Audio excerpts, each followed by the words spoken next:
जय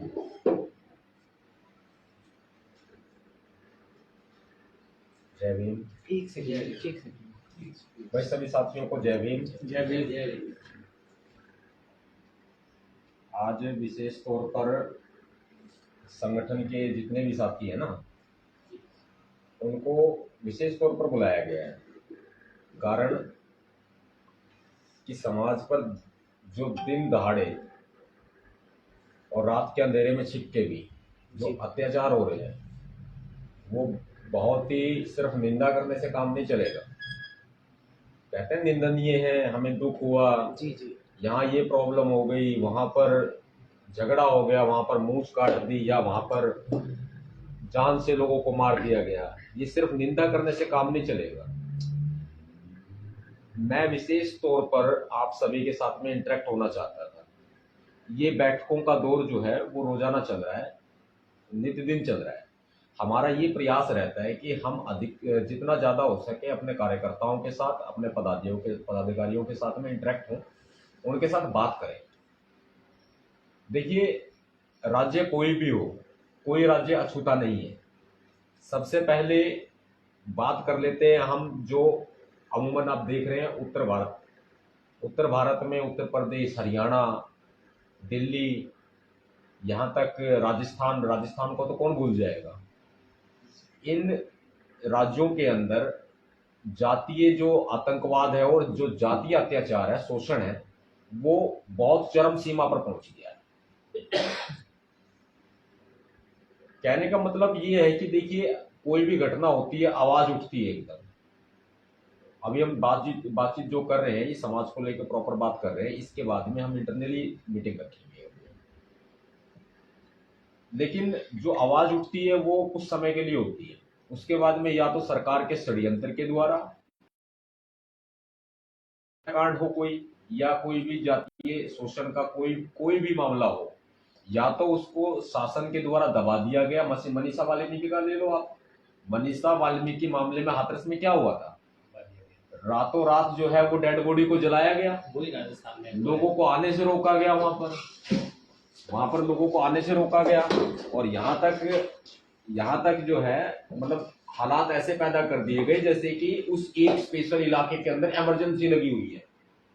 अब भारत में कोई इमरजेंसी तो है नहीं भाई। भारत में इमरजेंसी लाने के लिए तो राष्ट्रपति को बहुत प्रावधान पास करने पड़ेंगे, तभी तो इमरजेंसी लगेगी। हम कहते हैं भाई तुम राष्ट्रपति शासन लगाओ फला फला राज्य में, और उठा करके ये चीफ मिनिस्टर जो है वो इमरजेंसी घोषित कर देते हैं बिना राष्ट्रपति की अनुमति के।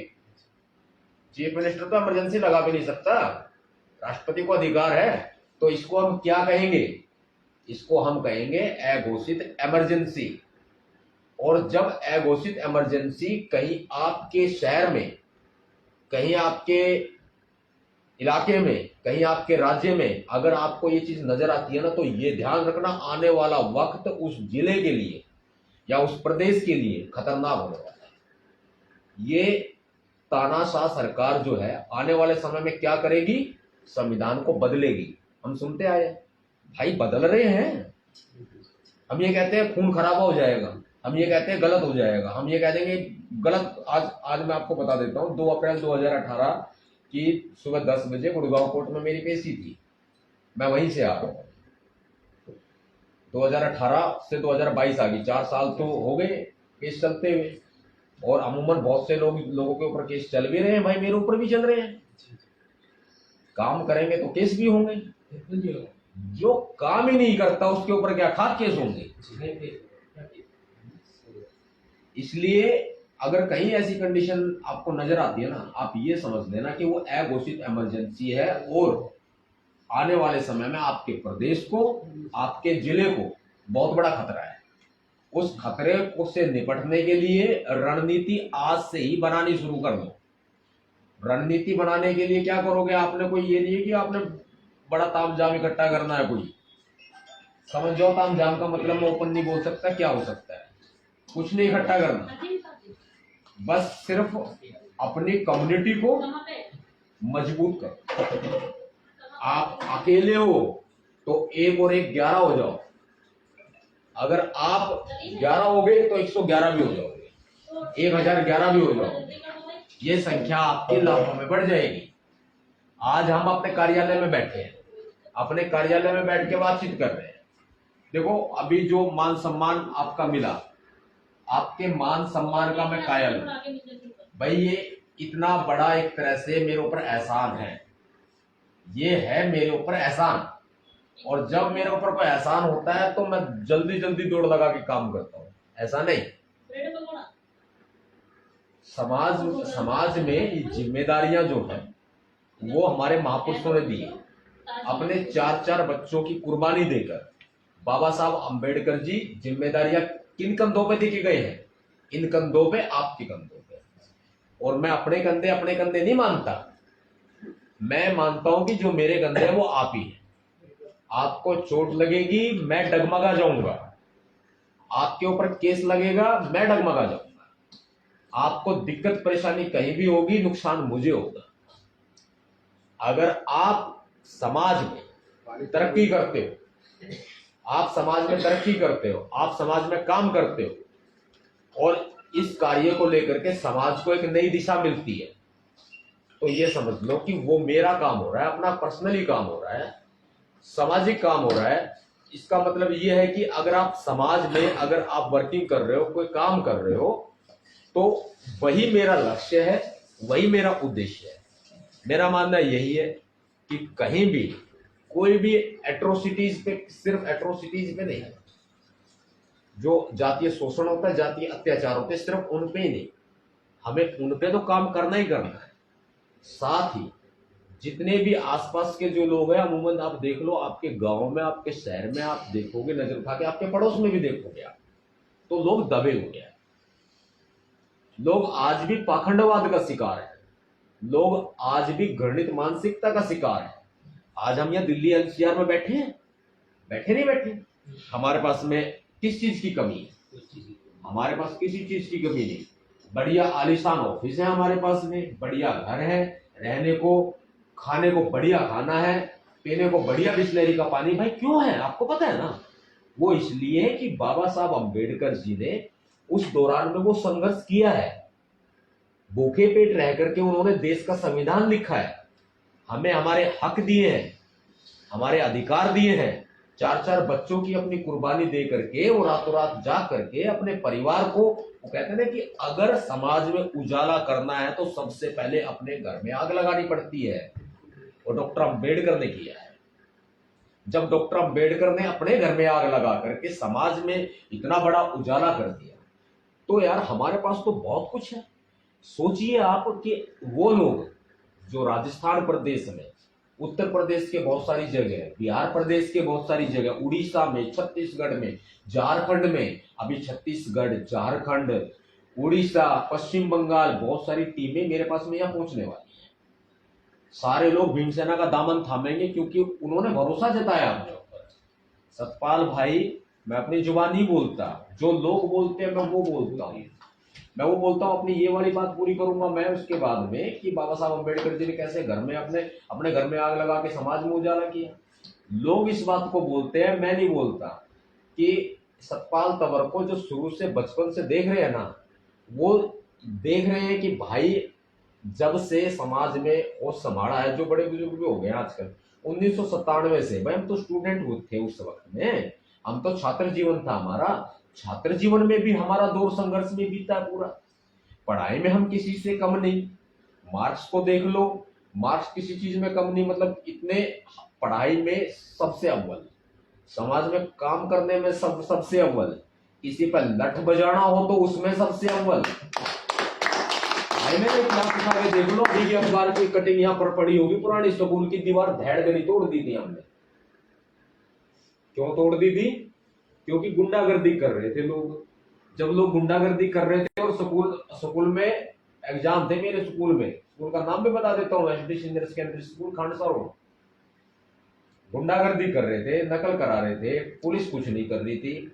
भाई आओ देखा ना ताओ, जब दीवारें ढह जाएगी तो पूरी मीडिया आ जाएगी, नकल अपने आप बंद होगा नहीं होगा। हमने तो वो तरीके अपनाए हैं, पूरी की पूरी दीवार ढा दी, कितना बड़ा चौड़ा छेद कर दिया, अखबार में अमर उजाला की खबर पड़ी हुई है, अभी भी हमारे पास कटिंग पड़ी है। वक्त वक्त पे ऐसी चीजों को हम पब्लिश करते रहते हैं। आज तक किसी की हिम्मत नहीं हुई कोई आदमी खरीद सके, मैं भाई अपने बलबूते जिया आज तक। पापा में आर्मी से रिटायर में जानकारी के लिए बता देता हूँ, जितना उनसे बन पड़ता मेरी पढ़ाई कराई। बाद में सीधा कह दिया भाई, सीधा बोल दिया बेटा तेरे को जितना पढ़ना है उतना पढ़, खुद कमा और लगा, जहां मेरी जरूरत है वहां बता। यार फौजी आदमी है, जब इतना मेरे को पढ़ा के फिर भी कहते हैं कि भाई जितना पढ़ा दिया मैंने पढ़ा दिया, अब तो खुद कर। 2000 लगभग 6 में मैं बिजनेस लाइन में आ गया था। 2006 में, आज 22 है देख लो आप। 2006 में बिजनेस लाइन में आ गया था। हिरोंडा चौक में मेरा पहला कार्यालय था, गुड़गांव में, नेशनल हाईवे पर। अभी भी लोकेशन पड़ी होगी गूगल पे, और अभी भी रजिस्ट्रेशन पड़े होंगे तवर इंटरनेशनल के। पहली फर्म थी मेरी तवर इंटरनेशनल, उसके बाद में कुसुम मैनेजमेंट वगैरह। खैर इन बातों को मैं इसलिए कह रहा हूं क्योंकि लोग, मैं पब्लिक से डायरेक्ट इंटरेक्ट नहीं होता, आप पब्लिक से डायरेक्ट इंटरेक्ट होते हो। वो बात मैं क्यों बता रहा हूं आपको, वो मैं इसलिए बता रहा हूं क्योंकि आजकल खेल चल रहा है बड़ा षड्यंत्र का। लोग एक दूसरे को गिराने के लिए रातों रात साजिश रचते हैं, अच्छे लोगों को आगे नहीं बढ़ने देते, बुरे लोगों का बोलबाला है चारों तरफ। सपना चौधरी मामला देख लो, 2016 में हुआ था, जिस्म तक का ऑफर दे दिया खुलेआम बोल रहा हूँ, और बोलता भी आया हूं मैं, तो रिकॉर्डिंग पड़ी है मेरे पास, गुड़गांव पुलिस में जमा है रिकॉर्डिंग, गुड़गांव कोर्ट में जमा है। तो बोल देंगे भाई जिस्म का खुलेआम ऑफर दे रही बंदी। अब आप ये देखो 1.5 करोड़ तक का वैसे ऑफर दिया, 1.5 करोड़ छोड़ नहीं होते, बहुत होते हैं, 1.5 करोड़ बहुत होता है। हम तब नहीं बिके, छोटे मोटे कुतियों से हम क्या बिकेंगे। कहने का मतलब मेरा साफ है, ये बातें आप लोगों तक बता सकते हो। लोग ये कहते हैं मेरा नेता सबसे बढ़िया, आप ये बात को मेरा भाई सबसे बढ़िया, बढ़िया ना कहो भाई मेरा भाई सबसे गंदा। तुझे काम करना है तो कर, ना करना तो अपने भाई ने खिला। सच्चाई है, किसी की जरूरत नहीं हमें। हमें जरूरत उन लोगों की है जो सच्चे हैं, मिशनरी हैं, समर्पित हैं। ऐसे लोगों की, ऐसे युवाओं की हमें जरूरत है। और कार्यकर्ता जो है ना, वो रीढ़ की हड्डी है। मैं कार्यकर्ता को सब कुछ मानता हूं, जहां जरूरत पड़ेगी कार्यकर्ता के लिए अपनी जान भी दे सकता हूं भाई। अगर आवश्यकता पड़े कभी तो आजमा के देख लेना। यहां तक कि सिर्फ कारवा नहीं थमता हमारा कारवा बहुत आगे तक जाएगा, लेकिन कुछ लोगों से बचना पड़ेगा जो फेसबुक ये है, खुल के कहता हूं। आजकल लोग बड़े तेज हैं, लोगों ने अपनी सोशल मीडिया की टीम में छोड़ रखी है। फला आदमी पोस्ट करे ना जिससे आपकी लगती हो, भाई मेरी तो लगती नहीं, तक ना काऊ से दोस्ती ना काऊ से बैर, मेरा सीधा फंडा है। जिसको कंपटीशन करना है ना मेरा बेटा, कल करता आज कर ले, उसमें हम पीछे नहीं। कंपटीशन हम किसी से मांगते नहीं, मानते हो। लोग क्या करते हैं, आपस में कंपटीशन करते हैं, एक दूसरे को गिराने के लिए षड्यंत्र रचते हैं। इस चीज से बच के रहना भाई, सबसे बड़ा। सही। सिद्धू मूसेवाला ने गाना गाया था 295।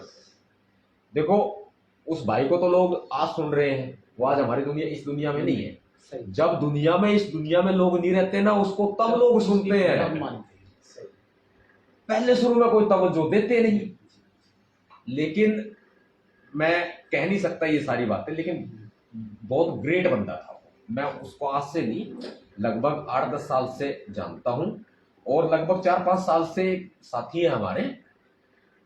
वो उनके पास में आते जाते थे, तो हमारी बातचीत भी होती रहती थी सामाजिक मुद्दों पे। 295 सॉन्ग में उसने एक बात कही है, कौन दल्ला कौन कंजर, फेसबुक आते लोग सर्टिफिकेट बांटते हैं। भाई कौन दल्ला है और कौन कंजर है, लोग फेसबुक पे सर्टिफिकेट बांटते घूमते हैं, वो वही आकलन कर लेते हैं। ये बहुत बड़ी सच्चाई है। जो लोग घरों से बाहर निकल के देखते नहीं, पुलिस के लठ हमारे साथ कभी खाते नहीं, वो आपको ज्ञान देंगे। तथा कथित, उनको मैंने एक नाम दिया है, सुनो, अब हिलाओ मत इसको। एक फोकस रखो। आज उनको मैंने एक नाम दिया है, तथा कथित बुद्धिजीवी ज्ञानवर्धक कैप्सूल। क्या जी हाँ ठीक है, ये हम अखबारों में पहले क्या होता था, पंजाब केसरी एक अखबार आता है, पहले बहुत चलता था। जी शुरू में हमारे जब हम पढ़ाई करते थे तो हमें स्कूल के अंदर मेरी खासकर जिम्मेदारी लगाती थी, हमारी इंचार्ज थी रेणु गुप्ता मैडम, मेरी पॉलिटिकल साइंस की पब्लिक एडमिनिस्ट्रेशन की गुरु हैं, गुड़गांव पार्षद रह चुकी है, एचडी सीनियर सेकेंडरी स्कूल की प्रिंसिपल रह चुकी है।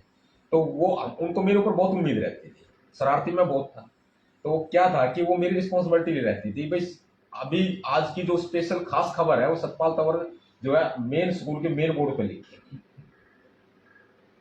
तो अखबारों को मैं पढ़ता, कलेक्ट करता, मेरी आदत थी यार मैं एक अखबार में क्यों देखूं, कौन सा अखबार क्या छाप रहा वो देखूंगा। इन सारी चीजों से मुझे बचपन में ही इस चीज का अनुभव हो गया, कौन आरएसएस का है, कौन कांग्रेस का है, ये सारे बीजेपी का है, तो आरएसएस के तो ये सारे हो गए कांग्रेस बीजेपी। कहने का मतलब वहीं से मुझे अनुभव होता चला गया। मेरी मीडिया में भी पहचान तभी से ही है, बहुत अच्छी पहचान है मेरी। जान पहचान उन्होंने दैनिक जागरण के पत्रकार से करे, आदित्य राज जी आज भी है, वो ब्यूरो चीफ है यहाँ पे, मेरी बातचीत होती रहती है अक्सर। तो उन्होंने मुझे इतना अच्छा अनुभव दिया, यानी कि छोटा सा काम, क्योंकि उस गलती से मैं सीख जाता हूं, और मैं चाहता हूं आप भी ऐसा ही करें। कोई गलती, इंसान से गलती होती है, अगर कभी कोई गलती हो जाए ना तो उससे आप सीख जाए, आगे नहीं होगी, और वो गलती होगी ना आपको निखार करके सामने लाएगी। लोग तो, हालांकि हमसे कोई गलतियां इतनी होती नहीं है, हम कोई गलत काम नहीं करते, हम काम सही करते हैं। तो क्या हुआ फिर कि जैसे ये अखबारों में जो पीछे की तरफ में एक एडवर्टाइजमेंट छपती थी, वो एडवर्टाइजमेंट क्या थी, अभी भी आती है, मेरे ध्यान नहीं इतना, नई तंदुरुस्ती नई स्फूर्ति लाए, है ना, तंदुरुस्ती बढ़ाए, फलाना कैप्सूल की एडवर्टाइजमेंट है, और बढ़िया बढ़िया उसमें विदेशी एक्ट्रेस के विज्ञापन, उनके फोटो लगाए रखते थे। एग्जैक्ट लैंग्वेज मेरी याद नहीं है क्या है, वर्धकी है उसका नाम, कोई स्वास्थ्य शक्तिवर्धक, स्वास्थ्यवर्धक शक्तिवर्धक। तो ये स्वास्थ्यवर्धक शक्तिवर्धक अक्सर मैंने सुना है कि इनसे कुछ होना जाना नहीं है, जो ये कैप्सूल होते हैं ना, इनसे कुछ नहीं होता, शरीर पे कोई असर नहीं पड़ता, हालांकि भाई हमने कभी यूज नहीं की मजाक की भी बात है, लेकिन मैं एग्जाम्पल पे देखो, एग्जाम्पल उदाहरण देकर बात कहनी चाहिए, दूर तक जाती है। अभी पूरा देश अपने आप को सुन रहा है और मेरी बातों को फोकस करेगा, तो इनसे कोई असर नहीं पड़ता। असर क्यों नहीं पड़ता, क्योंकि हमारे एक साथी है, अभी गुड़गांव कोर्ट में एडवोकेट है, अमित, मेरे एक साथी हैं, मैं हमारी साथ इकट्ठी पढ़ाई हुई, मेरे बहुत अच्छे जाट समुदाय से, वो कहते हैं लोग, सतपाल भाई एक चीज समझ में नहीं आती, बोले कि ये कहते हैं कुछ चीजें ऐसी होती हैं, मैं ले गया अपने टॉपिक को दूसरी तरफ, लेकिन एग्जाम्पल के तौर पर समझाना बहुत जरूरी है। बोले कि गिलास है भाई, वो गिलास में पानी डाल देंगे तो वो भरेगा तो बाहर भी निकलेगा। बोले वो बीमारी कहाँ है, वो तो बीमारी है ही नहीं। अब इन चीजों को समझो, मैं क्यों कह रहा हूं, मैं इसलिए कह रहा हूं क्योंकि जब उन चीजों से कोई किसी को असर नहीं पड़ सकता, तो जो तथाकथित बुद्धिजीवी ज्ञानवर्धक कैप्सूल होते हैं, उनसे भी किसी को कोई असर नहीं पड़ेगा भाई। वे सिर्फ ज्ञान बांटते हैं, आपके कामों में टांग अड़ाएंगे, आपको परेशान करेंगे, आपका पीछे से पकड़ के आपको खींच लेंगे। भाई इन लोगों का यही काम है, सारी जिंदगी ये लोग करते रहते हैं, और लास्ट में आकर के कहते हैं हाय हाय करके मरते हैं। मैं सच्चाई बताऊं, आगे पीछे उनके कोई नहीं रहता, हाय हाय करके मरते हैं। हमने हमारा मिशन एक लक्ष्य की तरफ, जैसे चिड़िया की आंख है, हमें उसकी तरफ फोकस करना है। अगर उससे ध्यान भटका दिया तो भटक गए, इतना भटक जाएंगे कि कभी भी वो दौड़ आप हासिल नहीं कर पाओगे। मेरे पापा जो आर्मी से रिटायर फौजी है ना, उन्होंने एक बात कही थी, भाई जैसे आर्मी में भर्ती होते हैं ना फौज में, वैसे टीपी होती है, बहुत बहुत सारे जो कैडेट्स और जो ये जवान होते हैं ना, वो सारे सामने बैठे होते हैं, सबकी बारी आती है स्टेज के ऊपर, मंच के ऊपर, और कैप्टन सीईओ वगैरह सबकी नजर रहती है, टीपी होती है, काफी काफी मिनट तक वो बोलनी पड़ती है बिना रुके। नंबर आते हैं जैसे हम पढ़ते हैं ना, फर्स्ट सेकंड थर्ड आते हैं, ऐसे ही उनके नंबर आते हैं। लगभग लगभग सारे जवान फेल हो गए। मेरी तरफ फोकस रख, मेरी तरफ चेहरा रखोगे अपना। सारे जवान लगभग फेल हो गए, क्योंकि भाई जब सामने बैठे होंगे ना, तो कोई तो मस्खरी करेगा, कोई उसको चिढ़ाएगा, कोई इशारा करेगा रे रे रे, कोई हंसाएगा उसको, नतीजन वो भटक जाएगा। भाई भटक जाएगा तो रुक जाएगा। मंच पे सारे हार गए। पापा कह रहे मेरी बारी आई। मेरे फादर ने कहा कि मेरी बारी आई। मेरे को जब ये बातें पता, छोटा था मैं, आज तक याद है। और मेरे पापा सुन रहे होंगे, मम्मी भी सुन रही होगी। गांव में घर पे बैठे खांडसा में रहते हैं, तो पापा कह रहे मेरी बारी आई। बोले भाई मेरी बारी आई, जैसे ही मैं चढ़ा, पहले तो पैर कांप गए, कभी मंच पे नहीं चढ़ी, संभाला अपने आप को। फिर पढ़ना शुरू, बिना पढ़े बोलते हैं उसको, बोलना शुरू किया। जैसे सामने की तरफ देखे, लोगों ने इशारा करना शुरू कर दिया। एक दो छोटे छोटे कंकड़ भी मारी, ताकि किसी को दिखाई ना दे। किसी ने कागज ही फेंक दिया, ऐसा भी किया। भाई वहां पे पापा जी जो है अटक गए। तो देखा यार होगा कैसे। वो तो लगातार फराटेदार बोलनी है, टिपी होती है, किसी फौजी से पूछ के देखना, लगातार बोलनी होती है। पापा ने अपना चेहरा ऊपर किया, और जो उन्होंने पढ़ा था या रट्टा मारा था, कुछ भी उसको लगातार बोलते चले गए। जब खत्म हुई ना, तालियों की गड़गड़ाहट।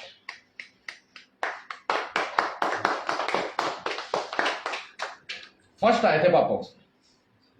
उस समय के जो पुरस्कार मिले थे, घर में हमारे फोटो लगे हुए हैं अभी भी पुराने। मतलब इन चीजों से अपने को सीख मिलती है। कोई आपको गुमराह करे, गुमराह मत हो। लोगों ने अपने एजेंट छोड़ रखे हैं, अलग अलग संगठनों ने अपने एजेंट छोड़ रखे हैं, अलग अलग पार्टियों ने सारे अपने एजेंट छोड़ रखे हैं, सोशल मीडिया पर कमेंट करने के लिए लोग छोड़ रखे हैं। मेरी तो मैनेजर कहती है, परेशान हो जाती है, कई बार रात को 10 बजे 11 बजे मेरे पास फोन करती है, सर ये आदमी ये कमेंट कर रहा है, क्या करूं इसका। मैं कहा बेटा आप कुछ मत करो, छोड़ दो इसको इसके हाल पे, कोई फायदा नहीं। ऐसे लोगों के मुंह ही मत लगो, जो बोलता हो बोलने दो। हस्ती का काम होता है चलना, और बार्किंग डॉग्स का काम होता है भौंकना। तो वो बार्किंग डॉग्स होते हैं। ये समस्या है आज की सबसे बड़ी। इसलिए मैंने इसको विशेष तौर पर आज अपनी बात में शामिल किया, क्योंकि हमारे पिछड़ने का भी यही कारण है, समाज के भी पिछड़ने का यही कारण है। दुश्मन से लड़ लोगे, अपना आदमी कहां मारेगा पता है? पीछे से यहां मारेगा, और पता भी नहीं लगने देगा। नरका बेरी लंका ढाए। मेरे साथ तो बीती हुई है, मैं और बता देता हूं आपको, बातचीत में निकालेंगे पूरा लेक्चर। एग्जाम्पल के तौर पे मेरे ऊपर कई हमले हो चुके हैं। सपना डांसर ने हमले कराए, वो अलग। जब उन्हें समाज की लड़ाई लड़ी, वो हमले हुए, वो अलग। गोलियां चली, वो अलग। अभी भी केस चल रहे हैं। कांड में हो गया है बहुत। फिर क्या हुआ, ये हम लोगों के साथ में कुछ डायरेक्टली इंटरेक्ट नहीं हो पाते। कुछ साथी बैठे हुए थे हमारे। एक बड़े बुजुर्ग हैं, मेरे पड़ोस के ही हैं, एक बड़े बुजुर्ग हैं। उन्होंने मेरे को क्या कहा पता है? हमले होते हैं, मुकदमे दर्ज होते हैं, उनको केस लड़ते हैं, टारगेट पे रहते हैं कौन सी गोली कहां से निकलेगी, ये पता नहीं होता। जब सिद्धू मूसेवाला को मारा गया था ना, मैंने ये भी सुना है कि अक्सर ऐसा होता है, हमारी गाड़ी लोग रुकवाते हैं, सतपाल भाई साहब एक सेल्फी। मैं कहा भाई क्या नाम है, कहाँ का है? बोला भाई साहब मैं फलाने फलाने गांव का हूं।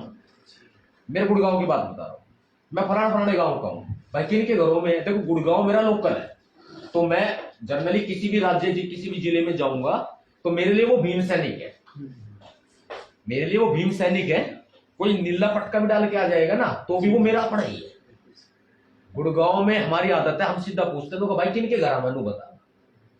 कौन से गांव का है भाई बता? क्योंकि यहाँ अमूमन हम बड़े बुड्ढों को भी जानते हैं। पुराने समय से परिवार का आना जाना रहा है।